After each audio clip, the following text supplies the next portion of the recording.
Hello दोस्तों, आज हम बात करेंगे बांग्लादेश के बारे में। कैसे गिर गई बांग्लादेश में सरकार और क्यों शेख हसीना को वहां से भागना पड़ा रातों रात। तो ये सारी चीजें स्टार्ट होती हैं प्रोटेस्ट से, और प्रोटेस्ट इतना बढ़ गया कि बांग्लादेश में सरकार ही गिर गई और वहां की प्राइम मिनिस्टर को देश छोड़कर भागना पड़ा।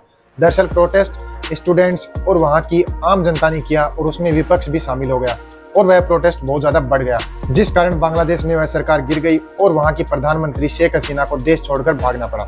बांग्लादेश में दो मेजर पॉलिटिक पार्टी हैं, जिसमें से एक है आवामी लीग, जिसकी लीडर है शेख हसीना जो कि अभी प्राइम मिनिस्टर थी, और दूसरी पार्टी है बीएनपी, जिसकी लीडर है खालिदा जिया जो कि पूर्व प्रधानमंत्री रह चुकी हैं। इस प्रोटेस्ट की शुरुआत हुई विपक्ष के कारण। विपक्ष ने गवर्नमेंट के ऊपर आरोप लगाया कि उन्होंने जो चुनाव है वो निष्पक्ष नहीं किए, यानी फेयर नहीं हुए, और उन्होंने इस बात पर प्रोटेस्ट कर दिया। बीएनपी का आरोप था कि वर्तमान जो सरकार है, अभी बांग्लादेश में जो सरकार है, उसके रहते कभी भी बांग्लादेश में फेयरली इलेक्शन नहीं हो सकते, यानी कि निष्पक्ष इलेक्शन नहीं हो सकते। तो उस सरकार को रिजाइन कर देना चाहिए और एक अच्छी तरह निष्पक्ष तरीके से इलेक्शन किए जाने चाहिए। इस बात का जवाब देते हुए शेख हसीना की सरकार ने कहा कि इलेक्शन जो है वो फेयरली हुए हैं, लोगों ने हमें इलेक्ट किया है और हम अपना कार्यकाल पूरा करेंगे। यानी कि उन्होंने सारे आरोप को झूठा बता दिया और कहा कि हम लोगों की तरफ से चुने हुए लोग हैं और हम अपना कार्यकाल अच्छी तरह से पूरा करेंगे।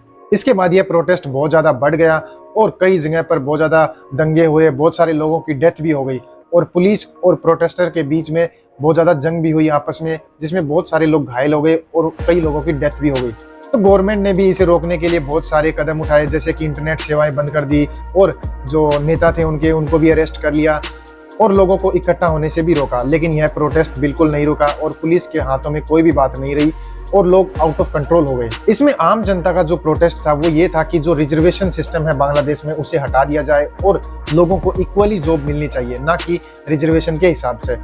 अब बांग्लादेश में रिजर्वेशन जो मिलता है वो मिलता है फ्रीडम फाइटर, जो लोग थे 1975 की लड़ाई में शहीद हुए या जिन्होंने भी देश के लिए लड़ाई लड़ी, उन लोगों को रिजर्वेशन मिलता था। अब वो रिजर्वेशन बढ़ा के उनके बच्चों को देने लगे और इसके बाद रिजर्वेशन उनके बच्चों को देने लगे, यानी कि जो फ्रीडम फाइटर थे उनके पोते पोतियों को रिजर्वेशन मिल रहा था। इस बात का प्रोटेस्ट बांग्लादेश में चल रहा था कि उन्हें किस बात का रिजर्वेशन दिया जा रहा है। इसके ऊपर सरकार ने कुछ चेंज भी किए, लेकिन वो लोगों को पसंद नहीं आए और उनका प्रोटेस्ट जारी रहा। लास्ट में लोगों ने एक साथ इकट्ठा होकर पीएम के हाउस पर हमला बोल दिया और उसे वहां से भागना पड़ा। अब वो भागकर भारत आ चुकी हैं। अब देखना यह कि बांग्लादेश में किसकी सरकार आएगी और कौन उस देश को चलाने वाला है, या फिर ऐसे ही प्रोटेस्ट चलता रहेगा। और विपक्ष ने भी इस बात का पूरा फायदा उठाया और शेख हसीना की सरकार को गिरा दिया और उन्हें देश छोड़ने पर मजबूर किया। तो अगला प्रधानमंत्री कौन होगा बांग्लादेश का, देखते हैं। तो आपको ये वीडियो कैसी लगी आप हमें कमेंट करके बता सकते हैं। धन्यवाद।